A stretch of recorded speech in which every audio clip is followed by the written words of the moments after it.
afternoon, everyone, and welcome to News 3 Now, live at 4 on this Dig Out Wednesday. The sun is out today. That's bright. Feels like we can all exhale a little bit. I was amazed how much snow is on the ground. I know, we really have. Remember, at the end of December and January, we were like, where's winter?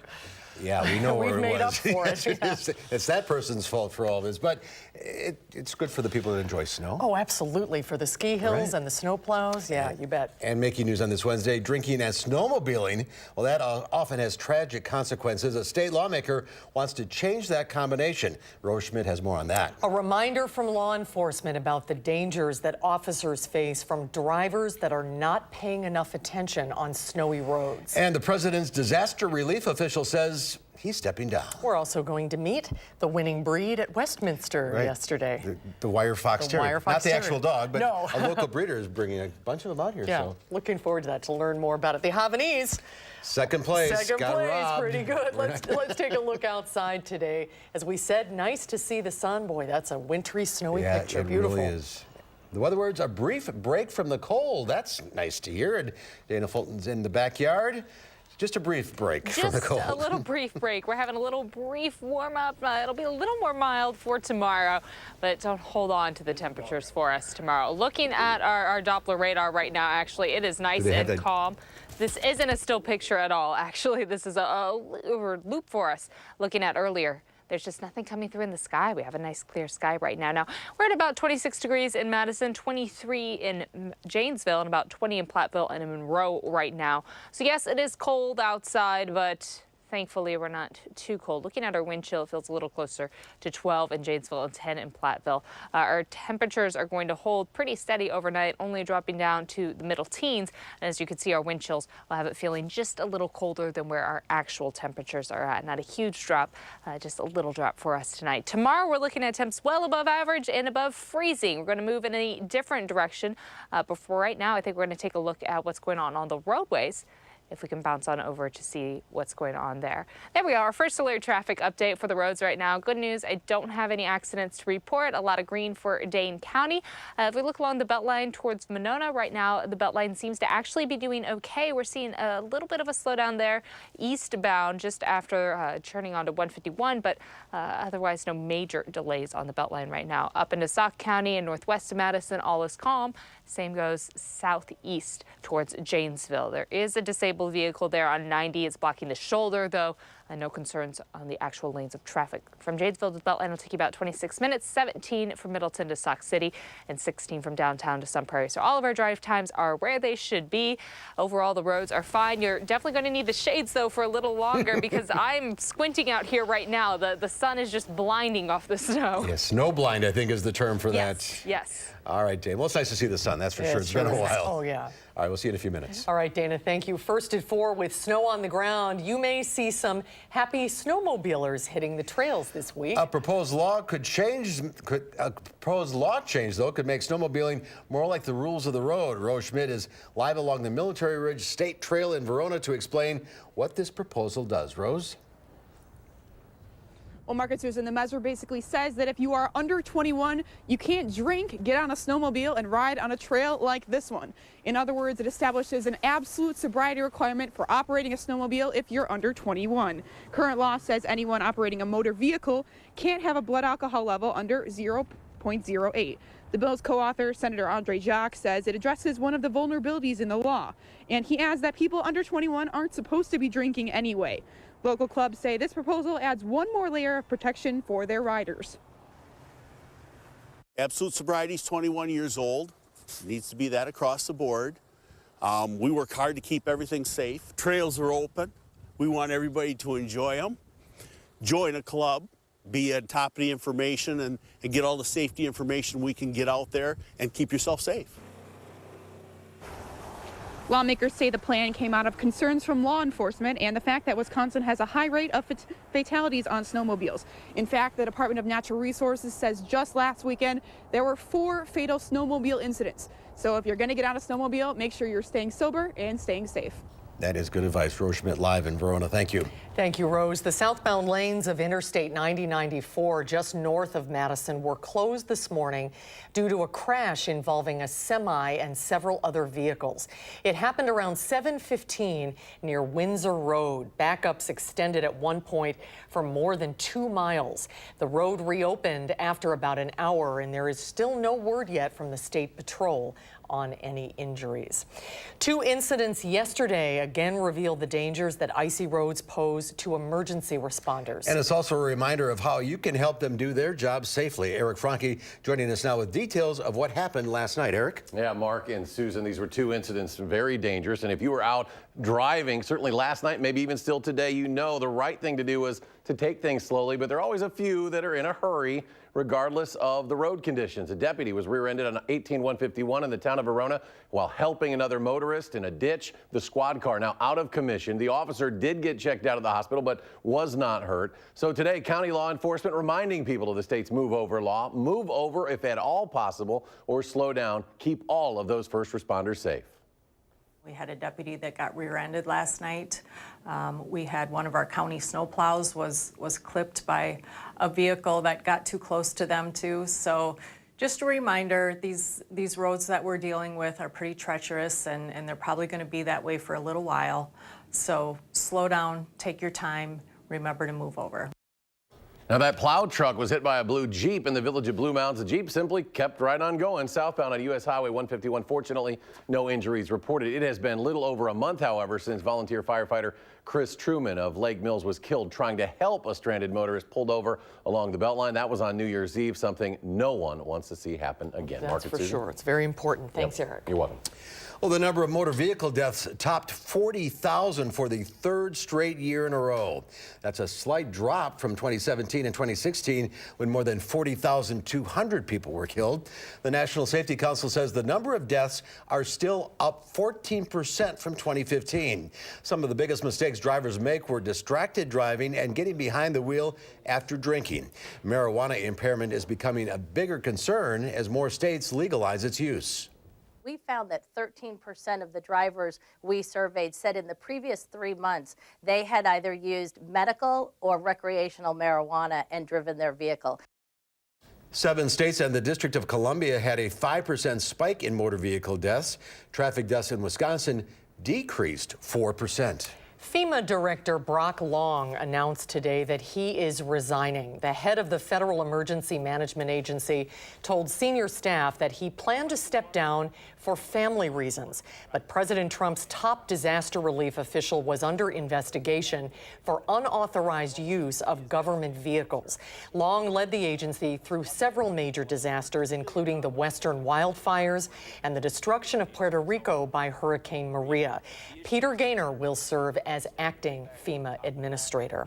Lawmakers on Capitol Hill are putting the finishing touches on a border security deal to avoid another government shutdown, but President Trump has not definitively said if he will sign it.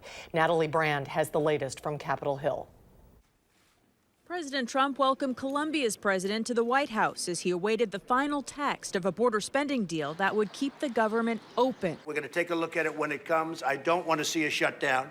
Shutdown would be a terrible thing. Pressure mounted on the president Wednesday to sign the bill as congressional lawmakers raced to get a draft on paper. The president must not repeat his mistakes of the recent past. President Trump, sign this bill. Mr. Trump wanted $5.7 billion for a border wall. The compromise gives him about a quarter of it, nearly $1.4 billion for fencing, 55 miles of it in the Rio Grande Valley. If the text of the bill reflects the principles agreed to on Monday, it won't be a perfect deal, but it'll be a good deal.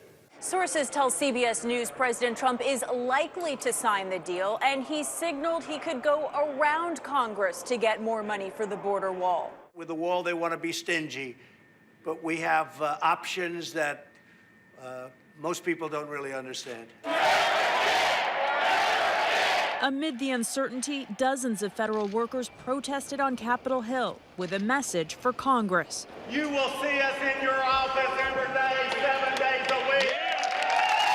Lawmakers could vote on the spending bill as early as Thursday night. President Trump would need to sign it by Friday night to avoid another partial government shutdown. On Capitol Hill, Natalie Brand for News 3 Now. Well, tomorrow will mark the one-year anniversary of the Parkland school shooting, a tragedy that killed 17 people at Marjorie Stoneman Douglas High School. The communities and families will spend the anniversary quietly remembering those who lost their lives. Congressman Ted Deutsch of Florida and his colleagues gathered on the floor of the House of Representatives today to remember those who were killed with a moment of silence. I ask that we work together, not as Democrats and Republicans, but as Americans, to end this silence with action to make all of our communities safer from gun violence. I ask that this moment of silence not be in vain, and I ask my colleagues to please rise and bow your heads as we remember Alyssa Alhadeff, Scott Beagle, Martin Duque, Nicholas Dworet, Aaron Feiss, Jamie Guttenberg, Chris Hickson, Luke Hoyer, Kara Loughran, Gina Montalto, Joaquin Oliver, Elena Petty, Meadow Pollack, Helena Ramsey, Alex Schachter, Carmen Schentrup, and Peter Wang. The families of those victims say they will mourn out of the public eye tomorrow. All of those names. Very powerful, isn't it? Really Very was. sobering. Well, there's more to come tonight at 4. When we come back with almost a foot of snow on the ground, it's hard to think about spring. But if you're planning on planting flowers or vegetables, now is the time to start seed shopping. Lisa Briggs from the Bruce Company is thinking spring when Live at 4 continues. This is News 3 Now, live at 4.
Well, welcome back. Gentle reminder, Valentine's Day is tomorrow. While people are looking for love, scammers are looking for victims. This poor lady, Beverly Fransky, thought she found love on a dating website. She met a man who told her he was a serviceman stationed in Afghanistan, but he was actually a con artist. When their online relationship bloomed, he asked for money for medical bills, and she sent him more than $30,000.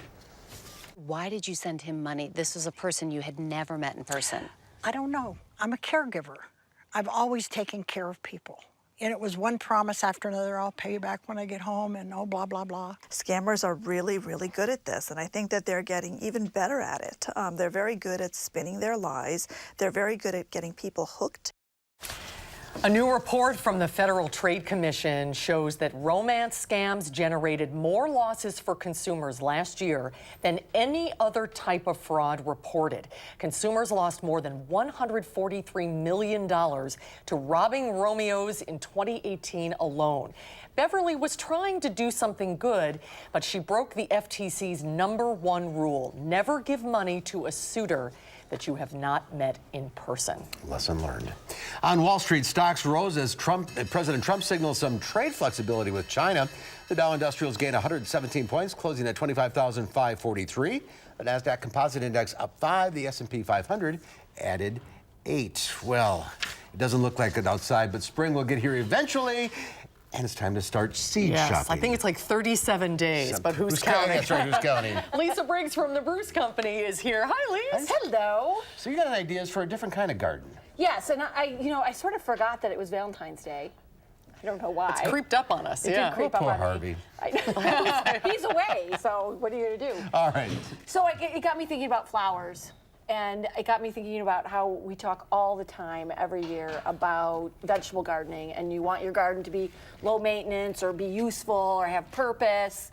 But we've sort of forgotten about the old-fashioned cutting garden. And so I was thinking that maybe we should take a little piece of our veg garden or some pots or something and grow some flowers just to have them in the house all the time. Oh, and so there's nice. some, Good idea. And there's some really easy things to plant, and of course none of them are growing now, so you'll have to start some seeds. So I've got Cosmos, which is super easy. I personally love zinnias. Over here. Yeah, there we go. Oh, Whoops, hold on, I hold was on. right. Lisa, not so fast. There you go. I'll let you hold it, Rob. All right, zinnias. I love zinnias. I do love zinnias. They come in all kinds of colors. 4 o'clocks are really good. Marigolds, whatever you like, whatever color you like, you can go ahead, and a lot of those flowers can be started now. You can start them. A lot of them you can. Well, that would help get through this weather. Yes, and it gives you something to do that maybe you're maybe bringing spring a little bit closer. How do you do that? Well, it's super easy. I would say that our new favorite thing are these cow pots, and these are made from manure. So so they're completely compostable, and they compost a little faster than peat pots do. And the good thing about them is that when they take the peat from bogs to make the peat pots or the jiffy pots, they're kind of affecting the environment. And this is not. It's a useful. And it's got a talking cow. So how do you start? How do you get the seeds started? Well, what you want to do is you want some sort of clean container, whether you use pots or, sort of these pots that'll break apart, or flats, or whatever you use. You want to make sure that it's clean. And then the biggest thing that I found in starting seeds is that you really want to use seed starting mix or germinating mix. Seeds have a tendency, the little seedlings, to do what they call dampening off. It's a fungus that they get, and they sort of, at the stems, at the base, they just sort of collapse, and it's not fun for anybody to see that. Also, heat mats are super useful. And so what this does is it just puts bottom heat, makes the soil a little warmer. Oh, you plug this in? Yeah, you plug this in, and then you set the plants right on the mat, and it makes them think that maybe the soil is warm enough to be like, I don't know, May. Do you need the grow lights? Well, once seeds get going, yes, you definitely need light, whether you have a really sunny window that you can put your seeds in and, rotate your flats around so that they don't all go to one side or the other.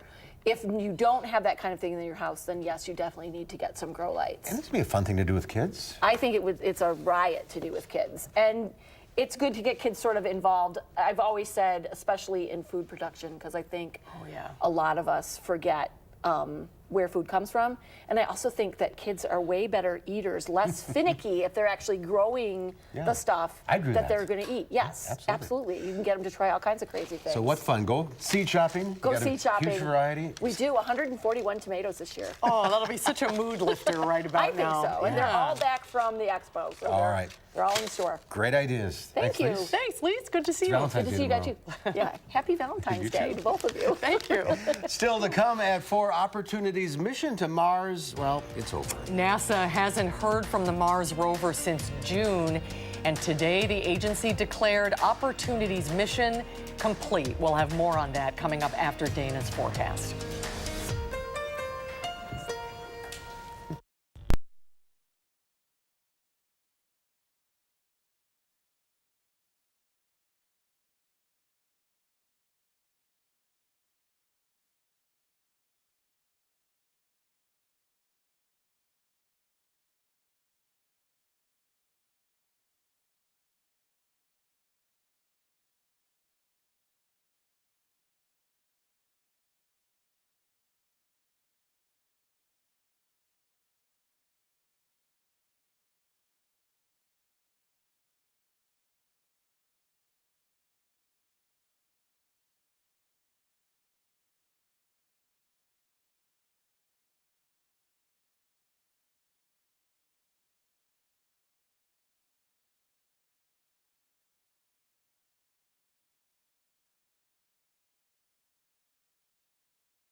Well, take a look at this. A colored steam bun exhibition in northwestern Chinese City drew a big crowd during a recent spring festival. It's a local tradition to make colored steamed buns for major events. Many young people who return home for the holidays were excited to see the folk food with thousands of years of history.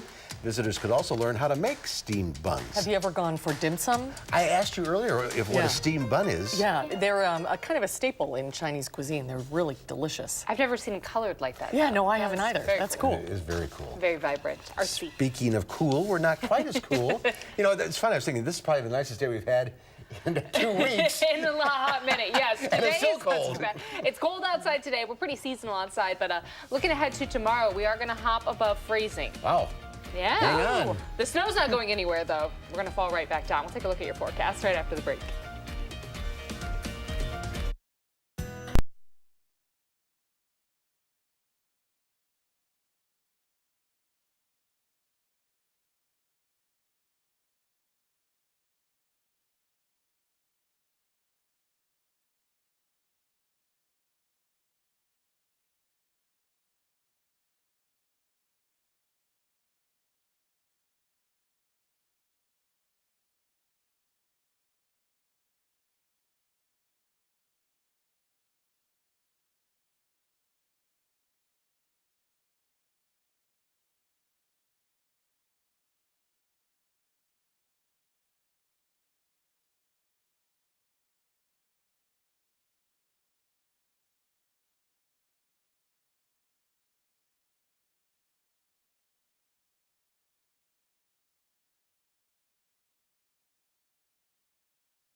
So we did get some sunshine today. That was a nice little change for us. Still, though, a little snowy outside. Looking at our temperatures this afternoon, it wasn't too bad either.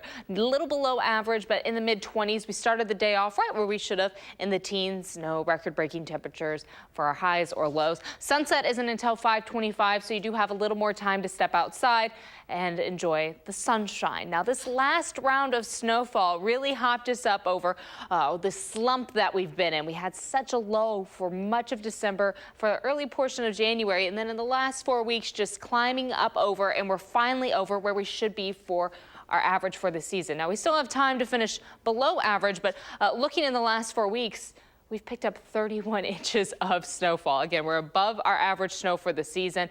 And again, looking at the last above average season, it was in 2013 and 2014, where we picked up 59 inches. Right now, our snow depth map, if you look up towards Rhinelander, they have about 27 inches of snow on the ground right now. In Madison, we're a little closer to a foot of snowfall. And of course, as you travel a little further out, those totals decrease, but there's quite a bit of a snowpack on the ground for us. And even as our temperatures are expected to climb above freezing tomorrow, we're not expecting our snow depth to change too much. Doppler radar is fairly calm for us throughout the Midwest. We're really not expecting anything new to build in overnight. Tomorrow, we'll enjoy some sunshine yet again. May have a little bit of a chance, though, for some flurries later in the day, but nothing that's going to build on top of the accumulation that we already have, maybe a quarter of an inch, if that. This area of low pressure off to the west is going to continue to travel east. As it does move east, it is going to bring the slight chance for a little freezing rain or light rainfall, maybe even some light snow possible overnight, but not a big threat for us. And again, that's Thursday night heading into Friday. We're expecting overall, though, for much of Thursday to be pretty calm outside. So for the rest of your evening, again, you still have about an hour till sunset. Plan on temperatures to fall overnight into the teens for our overnight lows. Tomorrow we'll get a few pockets of sunshine, and then later on in the afternoon and evening, there is that slight chance again for a few little light rain spots and maybe even some light flurries, mainly north of Madison, but nothing that's expected to accumulate too much of anything. By Friday morning, that snow chance is all gone. Friday is going to be cold for us. Temperatures will start off in the single digits, and afternoon highs will be in the teens. So there's that cold. Tomorrow is our break, and then it returns. Overnight lows will be close to 17 for us tonight. Our wind coming from the south now anywhere from 6 to 12 miles per hour. We do have some patchy fog possible in the morning, but not a huge threat for us heading into your Thursday. Thursday's highs in the upper 30s. So it is going to be above average and above freezing. Again, not expecting a huge impact for our snow depth, but it might be a little help to be outside if you're trying to still shovel a few parts of the parking lot or your driveway. Shoveling at 38 is a little better than shoveling at 17.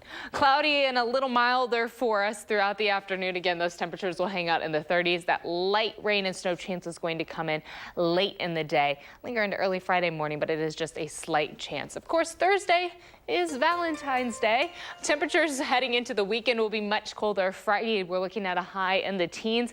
Overnight lows heading into Friday will be in the single digits. So it is going to be a little cold to start off your Friday and Saturday morning. We have some sun for Friday and Saturday, and then as we look into Sunday, another chance for snowfall comes in, but that chance for snow looks pretty minimal as well. Not expecting much accumulation with that. Through the rest of next week, temperatures stay quite cold, below freezing for us, and into next weekend we might have another round of snow, another small system moving in, but the snowpack that we have now is here to stay. Well, that's good news for skiers and snowmobilers. Great weekend to hit the slopes. Absolutely. That's my plan for next weekend. So I'm happy to look at the 10-day forecast and have the cold weather sticking around. But no 10 inches coming up. No. We have made it through that round. So we can walk away and maybe get a few more inches over the rest of the winter. But if we can avoid another big system coming through, I think most people, my snowplow friends, I'm sorry, they like the big ones. But to have just a few smaller things would be nicer to deal with. 38's going to be nice to deal with, too. Very nice. All right, Dana, thank you. All right, thanks, Dana. NASA has declared the mission of the Mars rover Opportunity officially complete, 15 years after its launch. The agency hadn't heard from this solar-powered vehicle since June, when a planet-wide dust storm swept across the red planet. Tom Hansen reports. The record-setting journey of the Opportunity Mars rover has come to an end. I'm standing here with a sense of deep appreciation and gratitude that I declare the Opportunity mission as complete. NASA made the announcement after repeated attempts to contact the vehicle went unanswered. NASA last heard from Opportunity last June before a planet-wide dust storm blocked sunlight from the spacecraft's solar panels. To just blacken the skies over the rover and starve the rover for energy, and the rover went silent. Launched in 2004, Opportunity vastly outperformed its initial 90-day mission. Among its achievements, finding evidence that water once flowed on Mars. It also examined the first meteorite found on another planet. People are going to be benefiting all over the world. They're going to be benefiting from this science for years to come. Even though it's a machine and we're saying goodbye, it's still very hard. But even though the Opportunity is over, exploration of the red planet continues with NASA's Curiosity rover and InSight lander. Tom Hansen, CBS News, New York. An Opportunity launched a few weeks after its identical twin rover Spirit touched down in a different part of the planet. Remember the movie The Martian, though? Oh, yeah. Where they found a Pathfinder that was in the sandstorm? I don't know, maybe the same thing will happen. The rover Spirit was declared dead in 2011 after it also got stuck in sand. It's supposed to be 9 months and it lasted 15 years. That's pretty good. That is pretty good. Still to come on Live at 4 tonight, crowning a king. A wire fox terrier named King was named Best in Show last night at the Westminster Kennel Club show. We're going to find out more about this breed from a local fox terrier breeder when we come back.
Downtown Madison, looking at the campus. Boy, it's winter, isn't it? Yes, it is. Well, a wire fox terrier named King is taking the crown at the 143rd Westminster Kennel Club Dog Show. Yes, talking about you. He is the 15th wire fox terrier to win Best in Show. And today, King made the celebrity rounds. He visited the Empire State Building and enjoyed the traditional steak at Sardi's in New York. Over the course of 2 days, the judges at Westminster winnowed down the field from 2,800 dogs to 203 breeds to just 7. King was named Best in Show last night in front of a capacity crowd at Madison Square Garden. And as we said, Bono the Havanese came in second place. He's in reserve. He's in the reserve grand champion. We wanted to learn more about the winning breed. And Kathy Smith raises and shows wire fox terriers. And we have some pets along today. Good to see you, Kathy. Tegan, Riley, and Winston. Well, this is Tegan. She's a retired champion. She's 4 years old.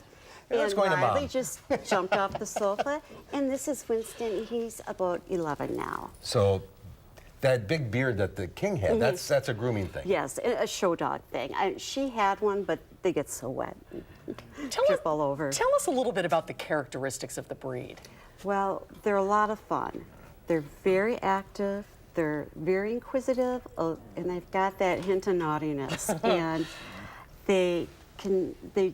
it's what's mine is mine, and what's yours is mine. Absolutely. So, and they have to be groomed. Oh yes, They're non-shedders. Yes, they're hypoallergenic, very much so. You can clip them or have them stripped by a professional or learn how to do it. And they come in a variety of sizes. This one is a little bit bigger than. Oh yeah. It's all about the breeding and whether they were bred for pets or show dogs or that kind of thing. And how did you get interested in the breed? Well, my father was raised with them. I was raised with them. And of course, when I got older, so it's been I had to have them. Yeah, been in your life the whole time. And I find that through other people in the club. It's the same thing. You just get it in your blood. There you go. Come on, there you go. He's 11 years old? Yeah. He's in good shape. He's in very good shape. Do you think this will, the Fox Terrier winning, King winning, do you think it'll generate a lot more interest in this breed? Absolutely. Absolutely. People really have to do their homework, really try to go out and look at the dogs, but really do your homework. Talk to a good breeder. Decide how much you want to spend. Here's King last night. He's a beautiful dog. Perfect. Were you watching last night, Kathy? Yes. It was exciting. You must have been so excited. I'm like, here we go again. You know, it was really neat. And he is just a perfect specimen. What should people know if they're thinking about getting a wire fox terrier? Well, they're really active. They need that yard. They want your time. They love, like I said, very deeply their families. They're good with like toddlers and older. And you're going to play fetch for... Oh yeah, the ball. You bet. They're terriers, and that's part of the breed. They're good little hunters. They're good little ratters and mousers, chipmunkers, you name it. And you know, they're just a lot of fun. Oh, this guy here. I know, he's just pure sugar. He's so happy. This is just the various levels of hair cutting. He's scissor cut. She's stripped like a stripping tool, and that gives her the harder wire coat. So, and that's what the show dogs have. And here, who's the guy that left the set here? And that's little Riley. That's Riley. Riley, Come what here, are you Riley. doing? Come here. Riley, can you come back? Can you come back? Come here, Riley. No. Come here. Here, Riley. See, it's the Yeah, he has his own mind. Yeah. They do have a mind of their own. There he goes. All right, well, check, go to the AKC website. You can get all the information and find local breeders, too. And we also have on Facebook, we have the Wire Fox Terrier Club online through Lori Connor. And you can also, there's a Midwest Wire Fox Terrier Rescue also. Oh, that's great to know about. And they have really nice dogs, some older, some younger for adoption. Oh, some that's good to retired know. show dogs even. Yeah, great, the rescue dogs. Well, thanks for bringing them out Thank today. you so much for wrestling 3 dogs and bringing them out today. That's so nice of you. Very well behaved. Yeah. Except for that one.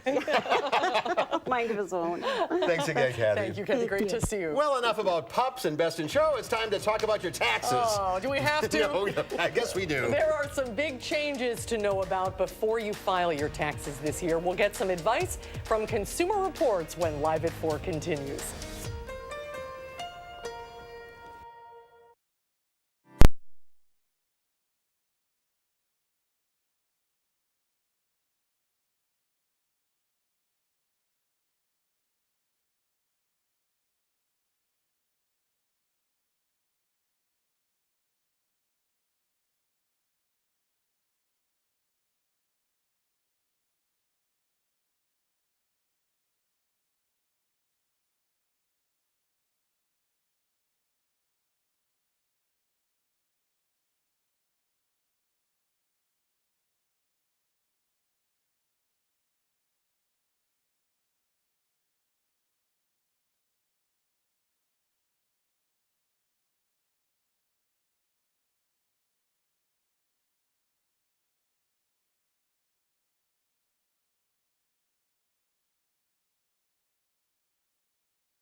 We're starting to see the slowdowns downtown and along the Beltline. A lot of red popping up. No accidents. Just a lot of brake lights for us. Looking just to the east of Monona along the Beltline, eastbound speeds are being reduced down to about 27 miles per hour the closer you get to 90. And looking closer to John Nolan, also seeing speeds closer to about 25 miles per hour. You guessed it, as we look all the way down the Beltline eastbound, seeing that reduction of speeds up to about 151. And then things look a little better the closer you get to Gammon Road and turning up towards Middleton. Looking up towards Sauk County, things look okay. And then down towards Janesville also looking okay for us right now. Overall drive times from the Beltline to Janesville about 27 minutes, Middleton to Sauk City about 17, and downtown to Sun Prairie will take just about 23 minutes. That's a quick look at your traffic. Well, thanks, Dana. The tax season officially underway, and while doing taxes is probably nobody's favorite task, and with the complexities of the new tax law that went into effect for 2018, it's making many taxpayers more anxious than ever about getting their taxes done properly and promptly. Here with some expert advice that will answer some of your questions is Toby Stanger, the senior money editor for Consumer Reports. Hi, Toby, nice to see you. Nice to see you. Thanks for your help. Thank you for asking me. Yeah, thank you for joining us. So we're already halfway through February. Is it a good idea to file your taxes sooner rather than later? It is a good idea to at least prepare your taxes, and if you can, to file early. Don't do it before you have to have everything in place to file. But if you can file early, it allows your taxes to get in the system, your return to get in the system early, and possibly, if you're owed a refund, to get a refund earlier. How is the new tax law for 2018 affecting folks? It's been reported that a lot of people are getting less refunds than they expected. And big surprises, too. Mm-hmm. Yeah, so many people are getting big surprises. They may not be getting as big a refund as they expected. They may not be getting any refund, or they may be owing a lot more than they expected. And there are several reasons. There are some people that genuinely are going to owe more. They lost itemized deductions, for example. They're now doing the standard deduction, and they may owe. Then there's others who they may have just not withheld enough over the course of the last year, and so it adds up then when they have to pay their taxes. You may have forgotten you got another $20 in your paycheck every week, but then it adds up. So it's a combination of things, but in actual fact, a lot of people may get bigger refunds than they expect also because there are, for example, an increase in the child tax credit that may not be reflected in your W-2, that may not be reflected in the in your withholding, excuse me. And so then when you go to prepare your return, you may find that you're getting a bigger refund. It's very personal, and that's why it's good to prepare early, because if you owe, it'll give you 2 months to decide, you know, how you're going to pay that. But there's nothing you can do about it at this point. Just get ready for next year. There is a little bit that you can do in some cases to lower your tax bill before April 15th. If you can contribute to a traditional IRA, if you qualify, you can do that before April 15th, and that can lower your tax bill. Is there anything you can do to get your taxes done for free? It's getting more and more expensive to enlist the help of a tax preparer, for example. Yeah, there are many free options, and people may not realize if your adjusted gross income is $66,000 or less, which is about 70% of Americans, you actually can go to the IRS website, irs.gov, click on a link for free file, and you will be led to a bunch of do-it-yourself tax software options, and you can use one of those to prepare and file your federal taxes for free, and many states also have the option to do it on the state level.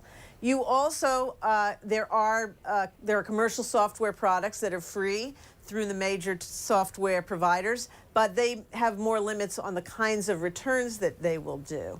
But also remember, there are face-to-face tax preparation help areas that you can go to also. AARP has some through its tax aid service, AIDE. Also VITA, which is Volunteer Income Tax Assistance. You can look for that on the IRS website. If you're lower income or you're senior, you may be able to get help that way. Can you tell us, what is a tax refund advance? How does that work? Tax refund advance is something that a number of tax preparing companies are offering, H&R Block, Liberty Tax, Jackson Hewitt, even TurboTax. It's basically a loan that they are giving you off of the refund that you expect. You have to prepare your taxes with the company, and they will give you, let's say you're expecting a $1,000 refund, maybe they'll give you $250 off of that they will load onto a prepaid card. You get it almost right away, and you can use that. And then when the refund comes, you get what's left over. Now, for the most part, these are decent loans. They don't have interest, and they don't have fees the way they used to in the past. But be careful, because some do, so you need to ask, is there any interest involved? And also, the prepaid cards often have fees involved. So make sure that you ask questions about those fees. You don't want to be going to an ATM and paying $3 just to use one of these prepaid cards to get your own money. April 15th will be here before we know it, so it's time to get busy. All right, Toby, thanks for being with us today. Thank you, Toby. Great to see you. Take care. We'll be right back with a final check of your forecast coming up.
All right, the sun's going down. The sun's going down, but it was out for a little bit today, which was nice. And we'll get it again by the end of the week, at least. Right now, it's about 26 in Madison and 19 in Platteville. With that wind chill, though, factored in, it does feel just a little colder, of course, than where our actual temperatures are at. So keep that in mind overnight, or at least this evening, if you do have to step out at all. It's going to be a little cooler. Tomorrow, your Valentine's Day. Check that out. Temperatures will be in the upper 30s. Now, we do have the slight chance for some light rain or snow late in the day, but I think the big draw for tomorrow is how much more mild it's going to be. And not enough snow so you can still go out to dinner or something, whatever you're going to do. Correct, correct. You should, at this point, a lot of the roads are really getting into better condition. Yeah. Drive carefully, but things are looking better. Very good. All right, Dana, thank you. Yep. Tomorrow here on Live at 4, we'll find out what's happening this weekend in the 608 with Emmy Fink. And we'll tell you about a unique fundraiser for pediatric brain cancer. It features the men and women's rowing teams at UW-Madison. That's tomorrow. At her